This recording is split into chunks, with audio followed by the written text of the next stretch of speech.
شبہ انسان ازل سے ہی تجسس کا مارا ہے، جس کے سبب وہ فطرت کے خلاف جانے سے بھی نہیں رکتا اور اپنی نادانی کے بدولت نتائج کی پرواہ کیے بغیر اپنے اوپر ایسے ایسے تجربات کرنے لگتا ہے کہ عام انسان اس بارے میں سوچ بھی نہیں سکتا۔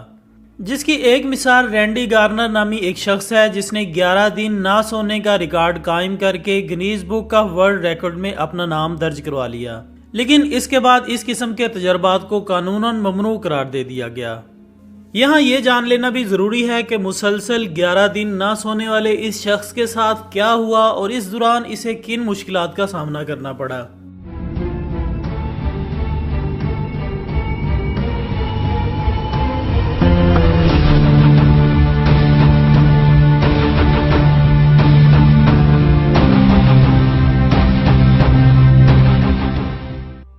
خواتین حضرات، جیسا کہ آپ سب جانتے ہیں کہ دن بھر کی ذہنی اور جسمانی تھکاوٹ کے بعد رات کے وقت مناسب نیند لینا انسان کے لیے انتہائی ضروری ہے،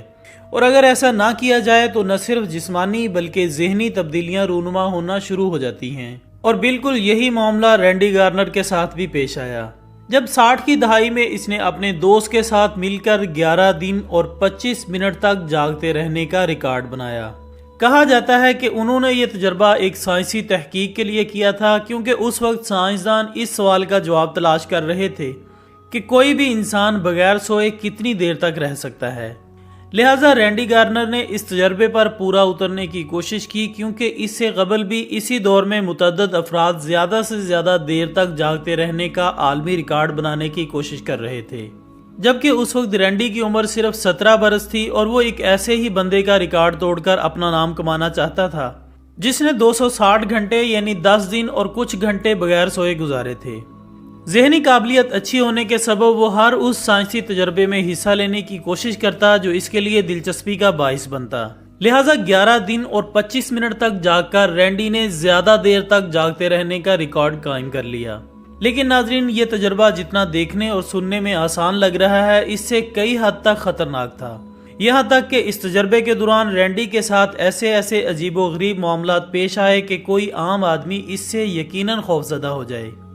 لہٰذا Guinness book of world record میں رینڈی اپنا نام تو لکھوا چکا تھا، لیکن اس تجربے نے اس کی عادی ذہنیت کو زائل کر کے رکھ دیا۔ اس خطرناک تجربے کے بعد ایسے تجربات کو غیر قانونی قرار دے کر اس پر مکمل طور پر پابندی لگا دی گئی۔ جی ہاں دوستو، تجربے کے دوران موجود بروس مائک نے BBC کے نامہ نگار کو بتایا کہ شروعات میں ہم دیکھنا چاہتے تھے کہ نیند کی کمی سے غیر معمولی صلاحیتوں پر کیا اثر پڑتا ہے، لیکن ہمیں احساس ہوا کہ ایسا کرنے کا کوئی طریقہ موجود نہیں ہے۔ پھر ہم نے یہ دیکھنے کا فیصلہ کیا کہ نیند کی کمی سے علم سے متعلق صلاحیتیں کس طرح متاثر ہوتی ہیں۔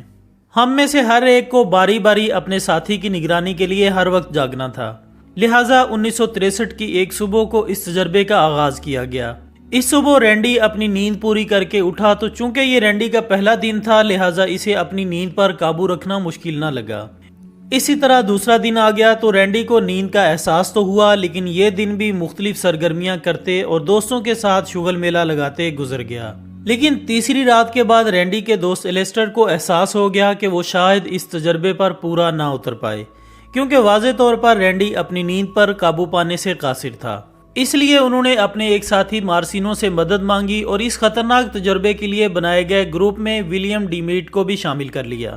خواتین حضرات، دوسرے دوست نے رینڈی کی حالت کا تذکرہ کرتے ہوئے بتایا کہ میرے تجربے کی جگہ پہنچتے ہی انہیں قے محسوس ہوئی اور واضح طور پر ان میں ہونے والی کچھ تبدیلیاں نظر آ رہی تھی، کیونکہ وہ بار بار الجھن کا شکار ہونے لگا اور کچھ سمجھ میں نہ آنے والی کیفیت کا شکار نظر آیا۔ ایک دن اور گزرا تو رینڈی اب ناقابل برداشت حد تک چیخنے چلانے لگا اور اپنے دوستوں سے بات بات پر الجھنے لگا۔ حیرت کی بات تو یہ تھی کہ ابھی تجربے کے لحاظ سے ان باتوں کا صرف آغاز تھا، آگے جو رینڈی کے ساتھ ہونے والا تھا وہ اس سے بھی بڑھ کر خطرناک تھا۔ جی ہاں دوستو، یہ 5ویں دن کا آغاز تھا جب اطلاعات کے مطابق سننے میں آیا کہ رینڈی اپنے آپ کو مکمل طور پر بھول چکا ہے۔ اس کا نام کیا ہے، وہ کون ہے اور کیا کر رہا ہے، البتہ یہ مرحلہ تھوڑی دیر گزرنے کے بعد ٹھیک ہو گیا، لیکن ابھی بھی ایک پہاڑ سر کرنا باقی تھا۔ اب جیسے ہی چھٹا دن آیا تو رینڈی کو اپنے ارد گرد ہیولے نظر آنے لگے اور ایسی عجیب و غریب چیزیں نظر آنے لگی۔ ان سب چیزوں کو اپنے سامنے پا کر رینڈی عجیب سی حالت کا شکار ہو گیا، جس کی وجہ سے تجربے میں شامل تمام افراد خوفزدہ ہو گئے۔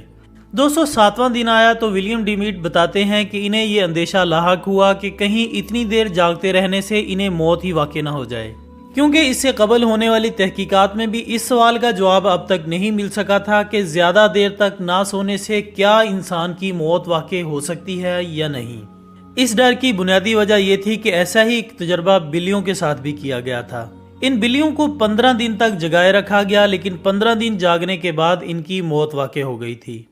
مزید انہوں نے بتایا کہ رات کا وقت سب سے مشکل ہوتا کیونکہ اس وقت ان کے پاس کرنے کے لیے زیادہ کچھ نہیں تھا۔ دن میں وہ باسکٹ بال وغیرہ کھیل کر ذرا ایکٹیو رہتا اور اس دوران انہیں طرح طرح کے کھانے بھی چکھائے جاتے، مختلف کھانوں کی خوشبو سنگھائی جاتی اور آوازیں سنائی جاتی۔ بروس بتاتے ہیں کہ اب ہم نے واضح تبدیلی محسوس کرنا شروع کر دی تھی۔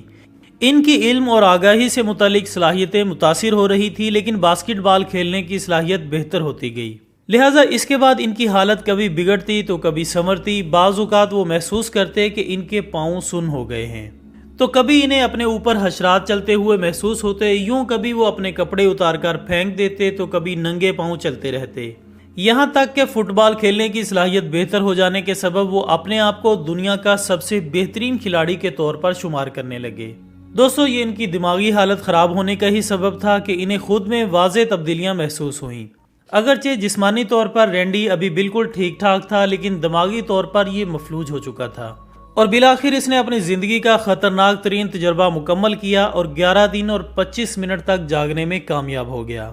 ناظرین، کہا جاتا ہے کہ یہ ریکارڈ بنانے کے بعد رینڈی پورے 14 گھنٹے مسلسل سوتا رہا۔ جیسے جیسے دن گزرتے گئے اس کا سونے کا نظام بھی بہتر ہوتا گیا۔ شروعات میں تو رینڈی کو کوئی پریشانی نہیں پیش آئی، لیکن بعد میں انہیں نیند نہ آنے کی شکایت ہوئی، کیونکہ لاکھوں مریضوں کے مطالعے سے یہ بات سامنے آئی ہے کہ نیند کا صحت اور عمر کے ساتھ براہ راست تعلق ہے، لہٰذا نیند جتنی کم ہوگی عمر بھی اتنی ہی کم ہوگی۔ اس لیے اگر آپ زیادہ جینا اور صحت مند رہنا چاہتے ہیں تو نیند پوری کرنے کے لیے ہر ممکن کوشش کریں، کیونکہ نیند خود کو صحت مند رکھنے کی ایک ایسی دوا ہے جو کہ نہ تو خرچ کے لحاظ سے مہنگی ہے اور نہ ہی کڑوی۔ حتیٰ کہ نیند کے اتنے زیادہ فوائد ہیں کہ ایک مشہور پروفیسر ڈاکٹر واکر نے ڈاکٹروں کو قائل کرنا شروع کر دیا ہے کہ وہ اپنے مریضوں کو دیگر میڈیسن کے ساتھ ساتھ نیند بطور علاج تجویز کریں۔ لہٰذا ثابت ہوا کہ نیند کے ساتھ کسی قسم کا تجربہ ایک بیوقوفی کے سوا کچھ نہیں،